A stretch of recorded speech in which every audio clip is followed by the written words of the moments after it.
শুভ সকাল বন্ধুরা, তোমরা সব কেমন আছো? আশা করছি তোমরা সবাই ভালো আছো আর আমিও ভালো আছি। আর আমি কাকলি নতুন একটা ব্লগ নিয়ে চলে আসলাম। আজ বৃহস্পতিবার 15ই আগস্ট, স্বাধীনতা দিবস। তোমাদের সবাইকে জানাই শুভেচ্ছা। আর আমাদের এখানে পতাকা তুলবে বলে তাই সবাই একটু রেডি করে নিচ্ছিল। আর এদিকে ঘুগনি হচ্ছে, ঘুগনি আর লুচি দেবে। তোমাদের দাদাভাই গেছিলো, একটু ভিডিও করে নিয়ে এসেছিলো, তোমাদের সেটা দেখিয়ে দিলাম।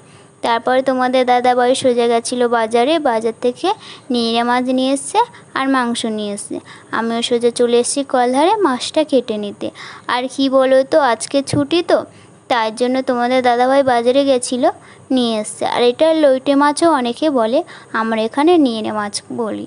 আর এখানে দেখো মাছটা আমি কেটে নিচ্ছি ছোট ছোট করে। জানো তো বন্ধুরা, তোমাদের দাদাভাই বলছে আজকে পিকনিক করবে বলছিল বন্ধুদের সাথে। আর আজকে ছুটির বাজার, পিকনিক করলে ভালো লাগে বলো আমাদেরকে ছেড়ে?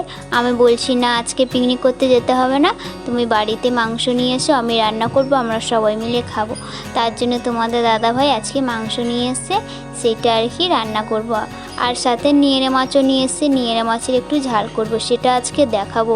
আমাদের এদিকে নিয়েরে মাছে কেমন করে ঝাল করে। আর এই রান্নাটা না আমার ঠাম্মার কাছে শিখেছি, ওটা খেতে না খুব ভালো লাগে, সেটা আজকে তোমাদের দেখাবো। আর এখানে আমার মাছটা কাটা হয়ে গেছে, মাছটা আমি ভালো করে ধুয়ে নিচ্ছি।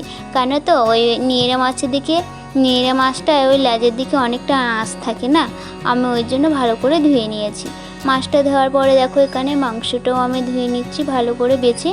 মাংসের ভিতরে না অনেক সময় কালচে কালচে মাংসগুলো রক্ত থাকে, ওইগুলো আর কি আমি ভালো করে পরিষ্কার করে নিচ্ছি। আর এখানে সব ধুয়ে কেটে রেডি করে দিয়েছি, আর রেডি করে রেখে দিয়েছি আর কি রান্না করব বলে। ভাতটাও আমি করে নিয়েছি, আর একটু তাড়াতাড়ি ভাতটা বসিয়ে দিয়েছিলাম তো, ওর জন্য দুদিকে দুটো কড়া বসিয়ে দিলে তাড়াতাড়ি হয়ে যাবে। আর এখানে দেখো শিলেতে আমি বান্নাটা করে নিচ্ছি। আর পেঁয়াজ কাটা হয়ে গেছে, টমেটোও কেটে রেখে দিয়েছি, কাঁচা লঙ্কা কেটে রেখে দিয়েছি, ধনেপাতাও কেটে রেখে দিয়েছি, রসুন আর আদাটা বেটে নিলে হয়ে যাবে। আর আমাদের সিঁড়িঘরটা না অনেকটা নোংরা হয়ে আছে, ওটা একদিন পরিষ্কার করতে হবে। অনেক দিন ধরে পরিষ্কার করা হয় না, কারণ সিঁড়িঘরে সাপ ঢুকেছিলো তো, সেখান থেকে আমি যাই না খুব একটা। আর এখানে দেখো আমি বসে পড়েছি নিয়ে মাছটা ঝালটা করব বলে। আর আমি এখানে সব একসাথেই দিয়ে দেবো। প্রথমে পেঁয়াজ দিয়ে দিয়েছি, তারপর রসুন দিয়ে দিয়েছি, আদা দিয়ে দিয়েছি, লবণ দিয়ে দিয়েছি, হলুদ গুঁড়ো দিয়ে দিয়েছি, ঝালের গুঁড়ো দিয়ে দিয়েছি, আর জিরের গুঁড়ো দিয়েছি, আর একটু সর্ষের তেল দিয়ে দিয়েছি। দিয়ে দেখো ভালো করে আমি মাখিয়ে নিচ্ছি আলুটা, তারপর আমি মাছটা দিয়ে দেবো। আমি অল্প করে নিয়েছি, কারণ সব মাছ আমি নেব না, আমি অল্প করে নিয়ে আর কি মাখিয়ে নিয়েছি। আর মাখিয়ে নেওয়ার পর ওর সাথে একটু কাঁচা লঙ্কা দিয়ে ভালো করে মাখিয়ে নিয়ে, আর থালা চাপা দিয়ে গ্যাসটা আস্তে করে দিয়ে 15 মিনিট রেখে দিলে তোমার হয়ে যাবে। জল দেবে না, কারণ নিয়ে মাছে না জল ওঠে। আমাদের এখানে সবাই এক চাপানে রান্না বলে, কারণ সবাই একসাথে মাখিয়ে দিই তো, তার জন্য এক চাপানে রান্না বলে। আর ওখানে কড়াটাও আমি বসিয়ে দিয়েছি গ্যাসে। দেওয়ার পরে আমি এখানে লবণ, একটু হলুদের গুঁড়ো, ঝালের গুঁড়ো দিয়ে মাংসটা মাখিয়ে রাখবো। মাখিয়ে রাখলে কি বলো তো, ওর মধ্যে আর কি ঢুকে যায়, মশলাগুলো ঢুকে গেলে তো ভালো লাগে খেতে, তাই আমি সবসময় মাখিয়ে রাখি। সর্ষের তেলও দিয়ে দিই অল্প করে, দিয়ে ভালো করে মাখিয়ে। আর এখানে দেখো আমি ভালো করে মাখিয়ে নিচ্ছি। আর ওইদিকে সব বেটে বুটে সব রেডি করে রেখে দিয়েছি।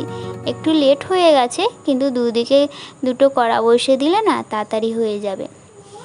মাখানো হয়ে গেছে। আর ওইদিকে দেখো নিয়ে মাছটা আমি বসিয়ে দিয়েছি। আর এখানে কড়াতে তেল দিয়ে দিয়েছি, তেলটা গরম হয়ে যাওয়ার পরে আমি রসুনটা প্রথমে দিয়ে দিয়েছি, দিয়ে ভালো করে নাড়িয়ে নিচ্ছি। কি বলো তো, আমি আগে রসুনটা দিয়ে করলে না ভালো টেস্ট হয়। অনেকে পেঁয়াজ দেয় আগে, কিন্তু আমি এখানে রসুনটা দিই। তারপর আমি পেঁয়াজটাও দিয়ে দিলাম। আর পেঁয়াজটা দেওয়ার পর হালকা করে ভেজে নেবো। আর ভাজা হয়ে গেলে তারপর আদাটা দিয়ে দেবো। আর কি বলো তো বন্ধুরা, তোমাদের আর দেখাতে পারিনি আদা দেওয়ার সময় আর টমেটোম দেওয়ার সময়, ওটা আর দেখাতে পারিনি, কারণ ফোনের চার্জটা কমে গেছিলো তো, তার জন্য আর দেখাতে পারিনি, চার্জে বসিয়ে দিয়েছিলাম। আর এখানে দেখো আমার নিয়ে মাছটা পুরো কমপ্লিট হয়ে গেছে। কি সুন্দর দেখতে লাগছে, দেখেছো কালারটা? আর আমি একটু ঝালটা অল্প দিয়েছি, তার জন্য একটু ফ্যাকাশে লাগছে, কিন্তু খেতে না হেভি টেস্ট হয়েছিল। আর নিয়ে মাছগুলো আমার একটুও ভাঙেনি, তোমরা একবার করে খেয়ে দেখবে, খুব ভালো লাগবে। আমি নিয়ে মাছ একটু অল্প দিয়েছি তো, তার জন্য দেখা যাচ্ছে না বেশি। আর এখানে মাংসর জন্য দেখো আমার মশলাটা পুরো রেডি হয়ে গেছে। আর ভালো করে মশলাটা কষে নেওয়ার পরে দেখো অনেকটা তেল ছেড়ে দিয়েছে। আর এবারে আমি মাংসটা দিয়ে দেবো। আর আগেতে মাংসটা দেখলে তোমরা দেখেছো আমি মশলা মাখিয়ে রেখেছি। মশলাটা মাখিয়ে রাখলে না ভালো হয়, কারণ ওর মধ্যে সব মশলা ঢুকে যায়, ঢুকে গেলে খেতেও ভালো লাগে। তোমরা কষার সময়ও ভালো করে মশলা দিয়ে কষাতে পারো, সেটা কোনো অসুবিধা নয়। আর এখানে দেখো আমার কষানো হয়ে গেছে, আমি এবার জলটা দিয়ে দেবো। দেখতে কত সুন্দর লাগছে দেখো, পুরো লাল লাল, খেতেও হেভি টেস্ট হয়েছিল। আমি তো খেয়েছি না, তোমাদের দাদাভাইও খেয়েছে, হেভি হয়েছিল টেস্টটা। তোমরা এরকমভাবে করবে খুব। তো বন্ধুরা দুপুরে খেতে বসেছি আমরা সবাই। আজকের ছুটির বাজারে রান্না হয়েছে, চিকেন রান্না হয়েছে আর নিয়ে মাছের ঝাল হয়েছে, তোমরা তো সেটা দেখলে। চলো আমরা এখন খাওয়া দাওয়া করে নিই, তারপর বিকালে দেখা হচ্ছে। দেখো তোমাদের দাদাভাই এখানে দেয়া থায়া করছিল। আমি তোমাদের দাদাভাইকে বলছি সবসময় তো আমি তো দিই সবার থালাতে তরকারি, তুমি আজকে তরকারি সবার থালাতে দাও আর আমি একটু ভিডিও করি। দেখো বন্ধুরা ও বই পড়ছে, দেখো ওর পাপা ওকে বই পড়াচ্ছে আর ও বই পড়ছে।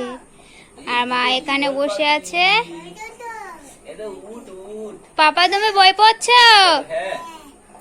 কই পড়ো দেখি, একটু জোরে জোরে পড়ো।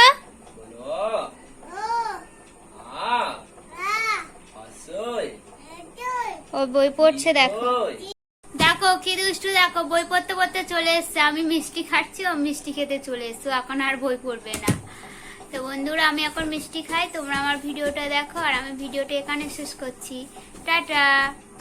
আর যদি ভালো লাগে অবশ্যই আমার পাশে থেকো।